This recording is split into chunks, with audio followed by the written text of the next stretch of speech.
Today we will continue our tour of the death camp to find out more about the gas chamber, how millions of people were killed in this camp, and you will also witness some of the evidence left.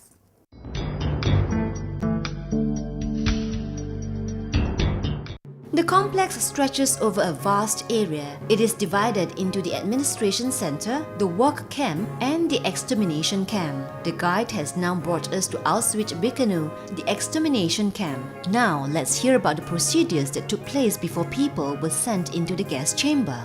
So the selection was carried out by SS doctors in the center of the platform between the railway tracks. So this is, in the center of the platform was the place where SS doctor would be standing. There would be a group of men in front of him. One after another they had to come closer, and the doctor looking at the person facing him was to make his decision. Oh dear. So there was basically no medical examination taking place. It was just the person standing in front of the doctor, his physical appearance, his impression basically, that was decisive factor for the SS doctor, who could work in the camp, who could not. People who were selected by SS doctors on platforms were told that they would be going to take a shower.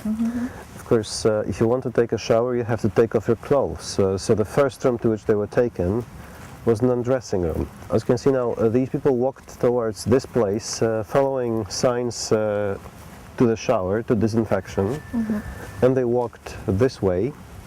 They entered then underground undressing room. Of course, this undressing room was a big room, brightly lit up, with benches along walls and numbered hooks on the walls where they were told to put their clothes. And these people were also told to remember these numbers so that they could find their clothes later. The room in front of us was the gas chamber. In this camp, gas chambers had fake shower heads installed at the ceiling, so everybody who was going inside could see shower heads. They could believe they were entering shower room. When everybody was inside, the door was closed. After about 20 minutes, they needed some time for ventilation.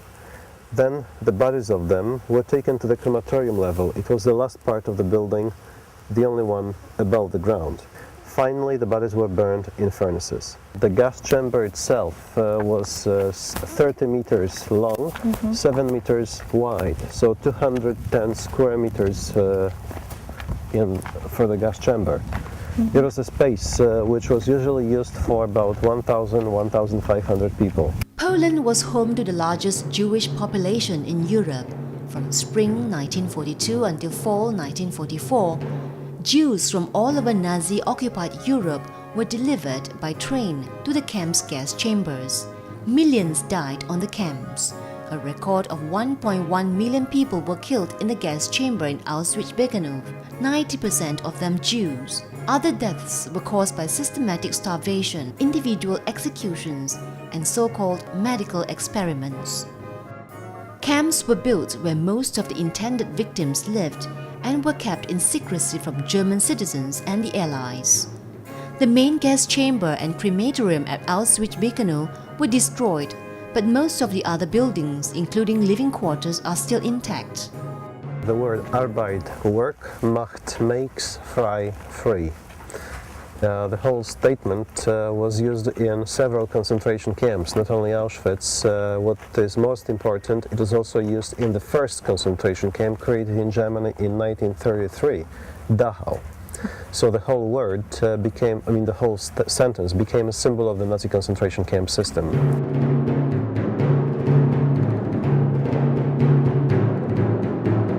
We're going to block number 5, where we have all the materials found in the camp after its liberation. They are basically personal belongings of people who were killed in this camp during the war, which were left at the very end of existence of the camp, and the SS did not manage to evacuate or destroy these things. So this is all the women hair? Yes, it is about 2 tons of original women's hair found in the camp after its liberation. Statistically, it means about 40,000 women. Their hair was sold by the camp to the German textile industry. The price was half a German mark per kilogram. And the hair was then used for manufacturing materials either used in the German army or in German industry. Well, this is a material made from human hair. Looking close against the light, you can see clearly hair coming out of it. This material is not entirely made from human hair. There is flax and hair in it. What is this material used for? Materials like this one were used in military uniforms, for example, in socks or gloves for submarine personnel, basically in German industry or military. Okay, what we can see here are containers. They are empty, of course, but they were used to bring Cyclone B gas to the camp. The gas was manufactured by the German company, and for years before the war it was used for pest control, for killing rats, mice or insects. It was only found to be an effective way of killing people in this camp.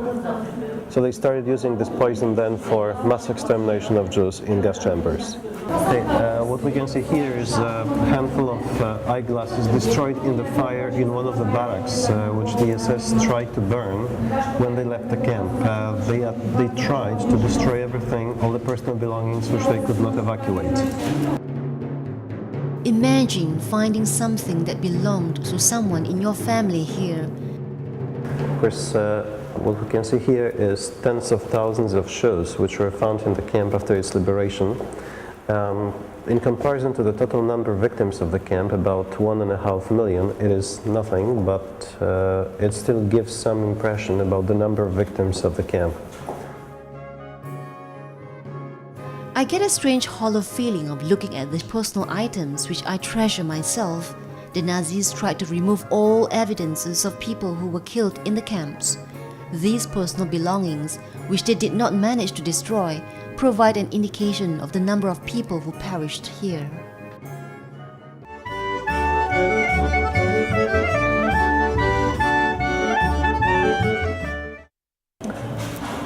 Okay, what we can see here are Jewish prayer shawls. The religious Jewish men were taking them because they of course believed in the fact that they will pray, they will practice religion in the future, because all the deportations to camps like this one were presented as resettlement, relocation. They were told they would live in a new place.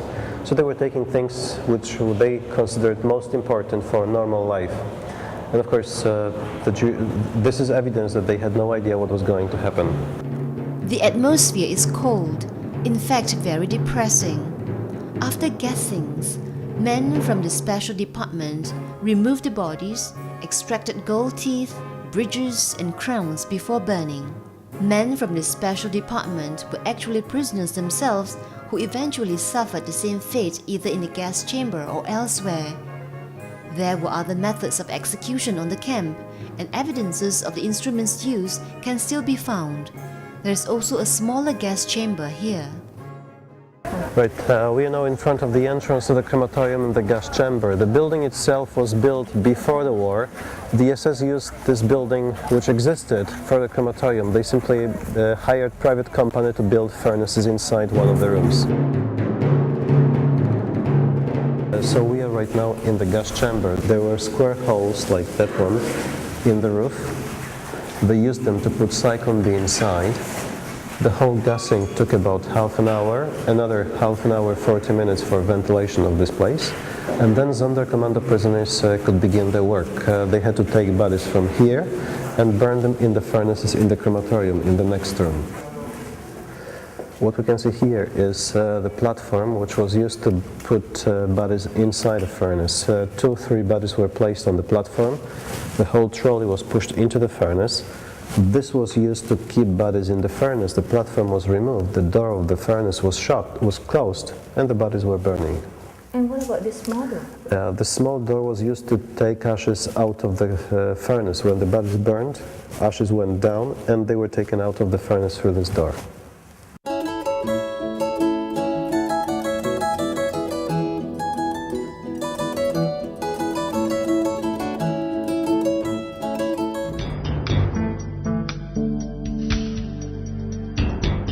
This place seems quiet for now, but it won't be for long, as when winter approaches, this small town comes alive. Zakopane is known as the winter capital of Poland, with some very nice resorts where you can take the whole family to relax and escape from the humdrum of the city.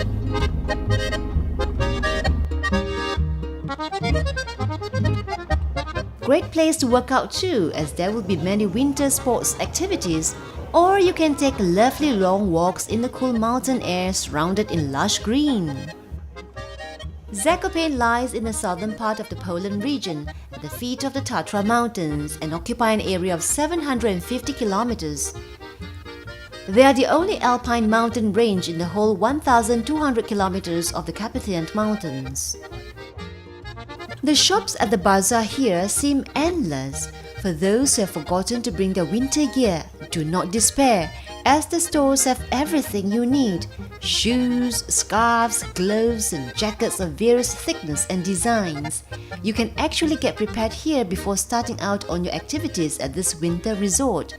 Plenty of handicrafts and souvenirs too, which we will look at later, as right now I'm going to catch the next cable train ride. You have to buy the cableway ticket at the terminal. A round trip costs €13 for adult, €10.3 for senior, junior citizens and disabled. For children it costs only €9.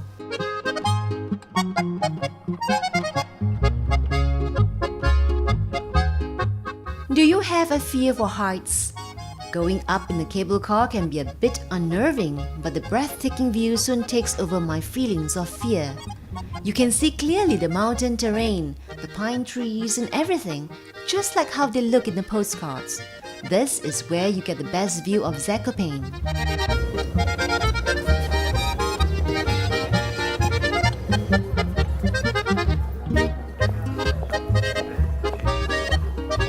The Tatra Mountains constitute the mountain range which forms a natural border between Slovakia and Poland.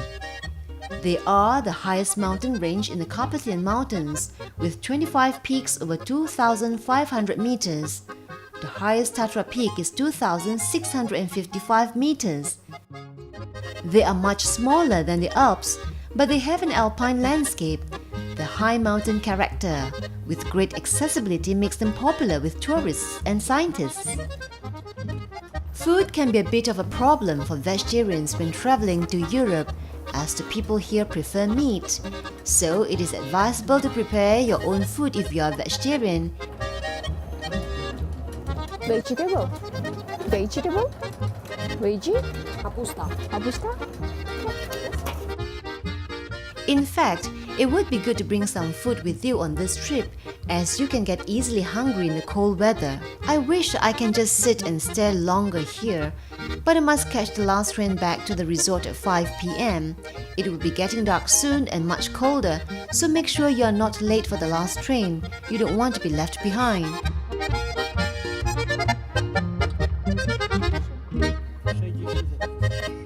Back at the bazaar, my attention is drawn to the rugs which this place is actually famous for. They are made of bear fur.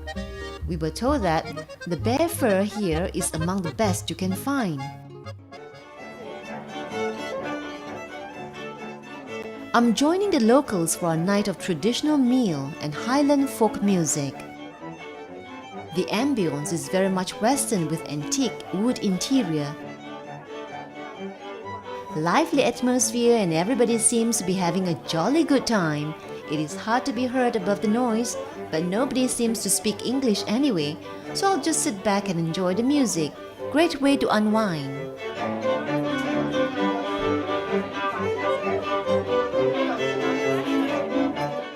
The food is heavy, typical meat dishes. I've chosen one at random, but not bad at all. In fact, it is really tasty.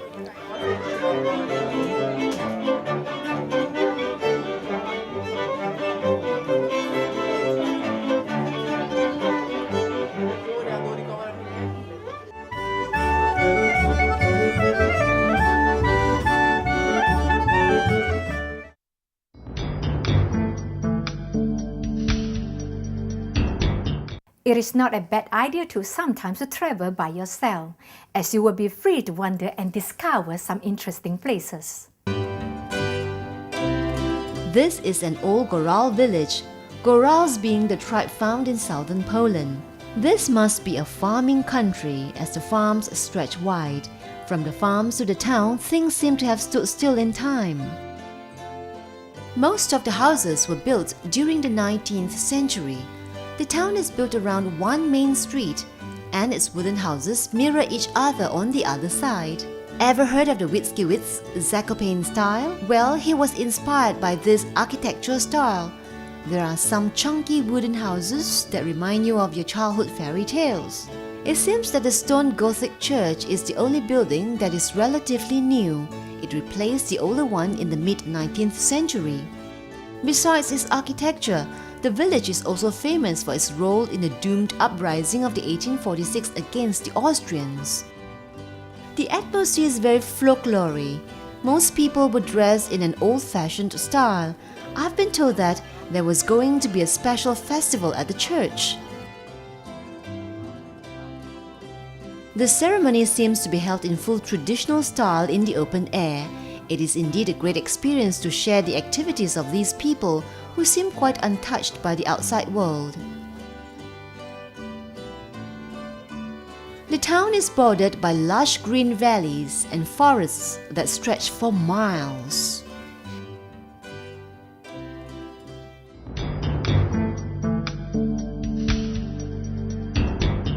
Along the way, we pass by a place that attracts many tourists to Poland.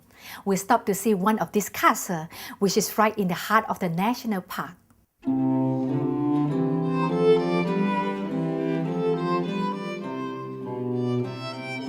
Popular as a tourist destination since the 18th century, the village of Auschwitz was a fashionable health resort through the second half of the 19th century. The castle still stands intact, and some ornaments from the castle are preserved for viewing.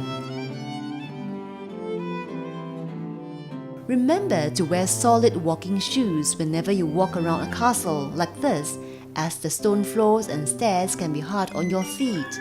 The exterior grounds are also all covered in stone.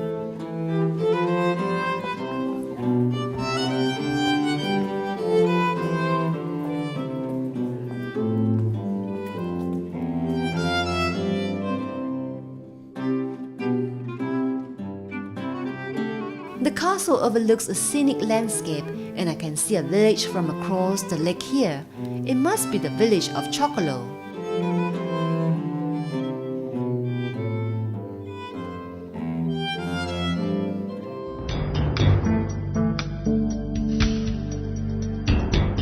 We are now at the birthplace of Pope John Paul II.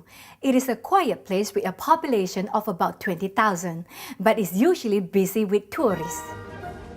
Born in 1920 as Karol Wojtyla, the Pope lived here till 1938, where he moved to KRAKOW to study. One of the sites connected with Pope John II that tourists seek are the house where he was born and raised, which has now been turned into a museum holding his personal belongings and those of his family. Even more important is the church where he was baptized, served as an altar boy, and prayed daily. There's a huge statue of the Pope outside the church, and people come from all over to touch the water flowing at his feet or bathe their hands in the water.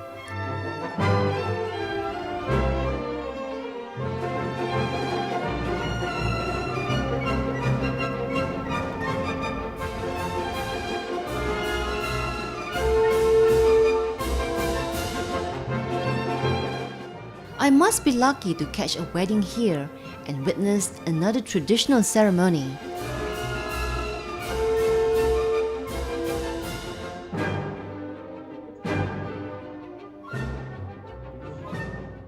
Before leaving, we must have a taste of Krimówka Papiska, or the purple cream cake, available in any bakery here.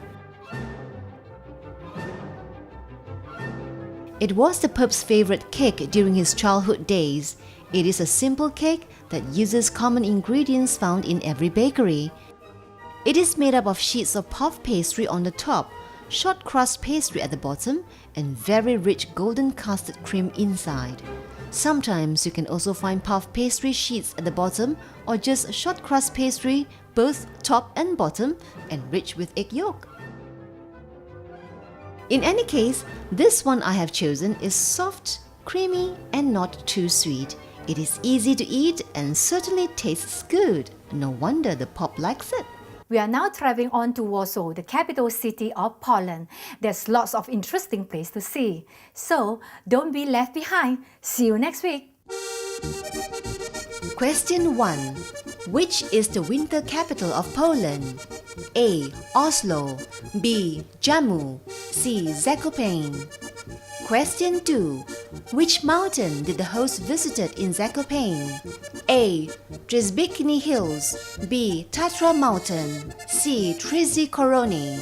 To enter contest, key in MTS space followed by the answer and send your SMS to 32776. For example, if your answer is A, key in MTS space A and send your answer to 32776. If you wish to participate again or send another entry, key in MTS and your answer and send it to 32776. First and second winner, 5 days ground tour in Shanghai or 4 days ground tour in Guilin or 5 days ground tour in Chengdu. Third winner, Canon printer MP258. Fourth winner, exclusive jewelry from Poland by Embassy of the Republic of Poland, Malaysia.